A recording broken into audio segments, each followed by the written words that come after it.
Hello and welcome to Policy Watch, your packed snapshot of the week's biggest business stories, their context, their relevance and economic impact. I'm Govindraj, Ethiraj. The State Bank of India on Monday kicked off a rate war by cutting its home loan rates by 0.9%. Several banks, including HDFC, followed suit by reducing interest rates at different slabs. Now, the cut follows the cash that has flowed into banks post-demonetization. On the other hand, bank credit growth has fallen to 5.1% for the fortnight ended December 23rd. Now, this is the lowest in almost 60 years. Now, the question we're asking is, how will these two developments pan out in coming months, particularly when it comes to macro factors affecting growth and demand? To discuss this, I'm joined by Chakravarty, lead economist and partner at Deloitte, and Dr. Brinda, Jagirdar, economist. Thank you both for joining me. So let me get a sense on what this means, right? So if we were in a situation before demonetization where things were not working out so well for the economy, and today we are in a situation where demonetization has made some numbers look worse. So where can you compare the two situations, Anish? I think directionally we are in the same area. So I'll give you an example. If you look at credit offtake, last year there was a contraction in the month of November.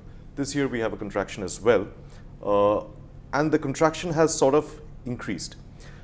It's interesting because at this point of time, we usually have the Kharif output. And because of the Kharif output, you have an increased demand. And earlier we've seen that, both for manufacturing services and agriculture. So clearly there is a directional issue that we are seeing. Services has been coming down for a while, and we've seen an impact on services as well. But the fact that for agriculture and for manufacturing also the credit offtake has slowed down and slowed down at a larger rate, I think that is an area of concern. That may be attributed to demonetization, but there are other factors as well. Okay.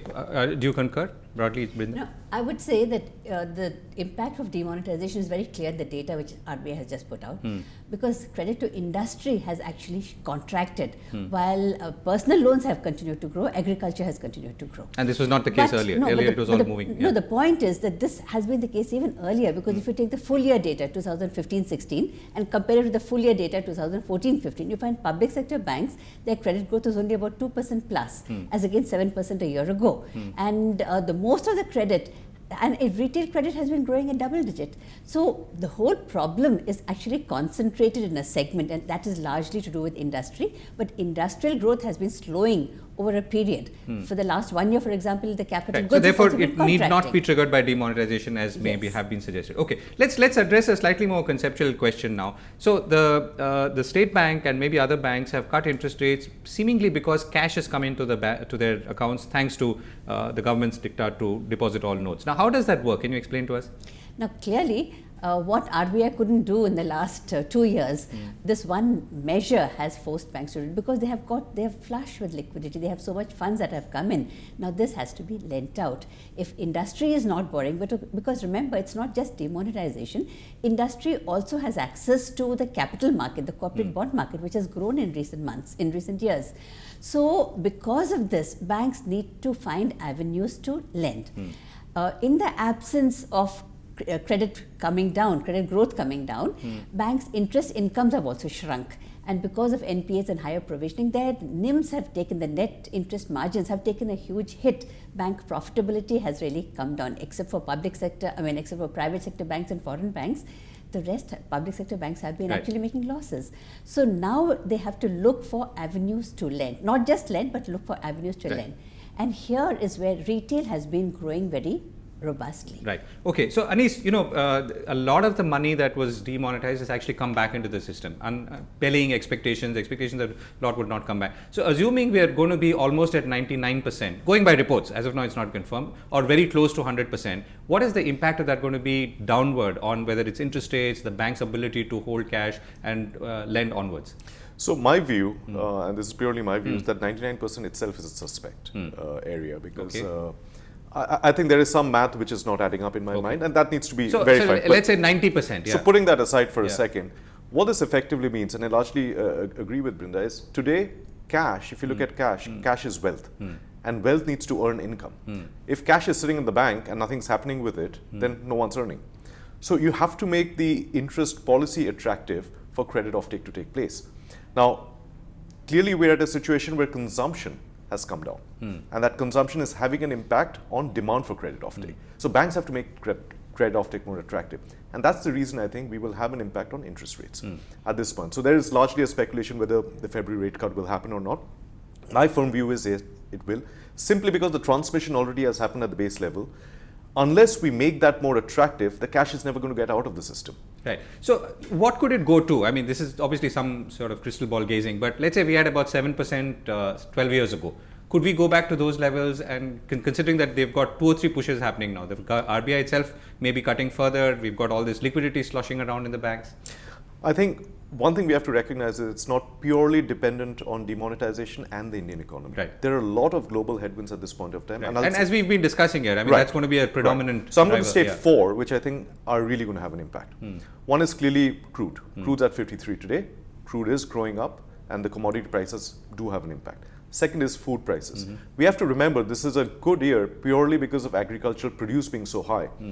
The impact of demonetization in my mind would have been very different if we were, let's say, in a situation last year where food, essentially our agricultural produce was very low. So that's a play we have to look out for. Third is the Feds. Let's not forget what happened in December.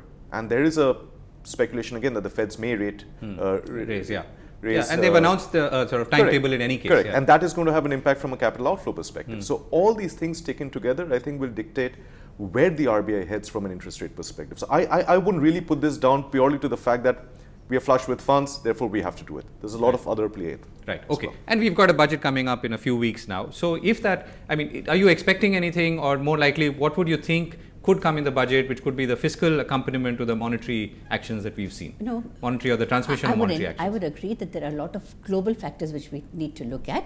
And as Anish was saying, deglobalization is important. But at the same time, we have a lot of opportunities within the economy, within the domestic economy, Make in India initiatives, Digital India, things like this. Now, what could the budget do? The budget could really spur this, because investment is going to take a while. So the growth push is not going to come from the investment side, it is going to come from the consumption side. And like I said, retail demand is there. So housing sector, for example, that now if you look at the retail loan portfolio typically of banks, it's more than 50%, 54, 55% is on account of housing. So just this one housing loan, auto loan. And how much would retail be to the rest of the lending portfolio, roughly? No, I am not immediately able to say that, but then I don't have those figures, but then it would be quite substantial. And so therefore that is what needs to get the push. Now, for example, housing. The moment the rates are cut and the demand for housing goes up, now it would give a push to other sectors like cement and steel and things and services, for example. So but that's a traditional cascading effect, isn't it? Right. So that is what is going to give a push to the economy going forward. So in the budget, we would expect measures to be announced, which of course one part of it would be stepping up. So you're saying spur further consumption, basically, right, yeah? Right. Yeah. Okay, Anish. So is it kick back consumption to the levels that we were at, let's say, pre-demonetization, and let it continue on the path thereon, or is it give a further injection of? So the first part is important. That's aspirational, and the second part is going forward, doing what do you do about it. My primary goal in the budget would be to see the revival of the Make in India initiative. Because it's a great initiative in my mind, but when it was announced, and if you look at the impact from a manufacturing side, the numbers still haven't held up, right? So and there is some reason. So why do we need happening. the budget for that? I mean, that's an ongoing effort. It is ongoing, but it needs to pay dividends at the end of the day. It is not happening. So you're saying there has to be more fiscal incentives? Well, fiscal or other incentives to make sure that there is a revival of the Make in India scheme. Okay, the transmission towards the rural economy. We've heard, if you remember, of the Rural Infrastructure Fund. Now that was announced again with quite a bit of fanfare. But again, if you look at the rural economy, the revival of the economy, moving away from the dependency on the monsoons, all these things are still there. And those are the things we need to work on at this point of time, because these are the areas where we must improve as a country, where we haven't so far. Right. Okay, so we started with two things. We said interest rates have been reduced somewhat, but there are some conditionalities to the way it's been reduced, right? It's about, most of the impact seems to be below 75 lakhs and so on. And the other is the credit code. If we were to sum up that and say how are we going to address these two issues in the coming few weeks leading up to the budget, what would that be? On the interest rate side? Yeah, interest rate, credit growth slowdown. Well, first is, I think cash needs to be made more attractive. And one of the ways to do that is to reduce rates. The banks are flush with funds. We have seen the rate come down earlier. I strongly believe the February rate cut should happen. Because once it happens again, that we need to get into a situation where credit offtake goes up. Structurally, we are seeing that come down over time. And that's not just dependent on services. There are aberrations, such as housing, manufacturing, agriculture as well. And we need that to push up. Because that then again, as Brinda was saying, will have ancillary effect on other sectors. For example, if construction goes up, cement, chemicals will go up as well. And that will lead to overall boost of the economy. So that, but the sense I'm getting from what both of you are saying is that construction housing seems to be a critical driver to a recovery. Is that? I won't put it just as construction housing. I would really put it at infrastructure. Okay. And we've all known, right, for the last 5 years, we've seen infrastructure is an area where there's a tremendous amount of push which is required. The government talks about PPEs and so on and so forth. But at this point, that infrastructure growth is important, right? So it's just not housing and construction, it's ancillary led to infrastructure growth for the country. Right. And this was happening, but what you're saying is now the need for a kick becomes even more apparent and imminent. That's right. Okay. Brinda? Let us not celebrate too much about the rates coming down and talking about borrowers. There's another segment we are completely ignoring, that is the depositors. And we need funds to come into the financial savings sector. So I think more than just cutting down the rates, banks should now look at improving their efficiencies and managing with smaller margins so that the depositor, the saver, is also given an incentive to bring his money and keep it into the banking sector. Right. So I think we need to look at that aspect also. The efficiency of banks, I would say, needs to go up. Right. But is that a larger challenge and subject, or is it something that can be addressed in the near term? No, I think that's a larger challenge. Okay, fair enough. So we've run out of time. Thank you both for joining me as we go ahead and wait for Budget 2017. We need to go in for a break. Coming up on the other side, we talk to AP Hota of the National Payments Corporation of India and ask him about the new app that they've launched and what it's doing to cashless. Stay with us. Welcome back. It's now 2 months since demonetization was unveiled by the Prime Minister Narendra Modi. The government has focused on cashless and digital transactions in a big way. A most recent development being the launch of the Bharat Interface for Money, or BHIM, a mobile phone app that allows individuals to easily send money from mobile phones by using a phone number as a substitute for a bank account number. The initial response has been good, but there are many challenges ahead in terms of both acceptance and scalability. To discuss this, I am now joined by the National Payments Corporation of India Managing Director and CEO AP Hota. The NPCI manages and runs the BHIM app. Mr. Hota, thank you very much for joining us. First question to you, what is the response to the BHIM app been, and what is the feedback that you've got or are getting from customers and banks? Ever since the BHIM was launched by the Prime Minister, we have got more than 6 million downloads, and of the 6 million downloads, nearly 1.5 million customers have already registered and they have started transacting, either financial or non-financial. A lot of suggestions have also been floating around in the Facebook, Twitter, and we have been responding. In fact, yesterday night, some of the suggestions for improvement, what the customers wanted, we have brought it out, and we have released version 1.1 with a few of the suggestions, and now it looks very nice and very user friendly. Right. Could you give us an example of the kind of feedback that you've been getting on, or suggestions that you've been receiving on the app? They wanted at the end of the transactions, somehow really they wanted that it should immediately say home page, to go back to the home page so that they can do one more transactions. So this, like it has nothing to do with the transactions, but they wanted that really it should be more intuitive and interactive, and that is how it has been done. So a good number of suggestions have come. It is not possible to accommodate all, because customers would like to be, they would like many things to happen. But we should see really what is possible and what would be secure. So keeping that in mind, we have implemented a good number of suggestions. Right. And Mr. Hota, would you have any insights into the transaction sizes or the geographies in terms of dispersion of transactions that you could share with us? The geography-wise transactions we have not analyzed, but the transactions which used to be before BHIM was launched, it used to be about 85,000, and now we have been seeing 140,000 to 150,000 transactions. So on the BHIM application itself, it is about 50,000 transactions. As you know, for UPI, BHIM is one of the applications, and the most important application and the common application, and individual banks have also got the applications. So we see a shift of the customer from the individual bank application to Bhim application, because Bhim would provide a very uniform experience and everybody can really talk about the way the transaction flow would happen. Right, and here's a question that's been coming from many quarters. How are you scaling up for a higher level of transactions, let's say 20 or 30 million transactions a day, and what are the efforts that are being made in that direction? As of now, there are 35 banks which are members of UPI, and there are, considering that 159 banks are already part of IMPS, which is the real-time payment mechanism. The potential is we can really go up to 160 banks as quickly as possible.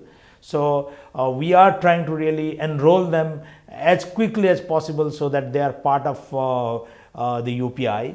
And we are looking at a volume of about 1 million a day. So considering that now we are at about 1,50,000 and a lot of publicity is happening, a lot of discussions with the banks are happening, a lot of banks would be joining.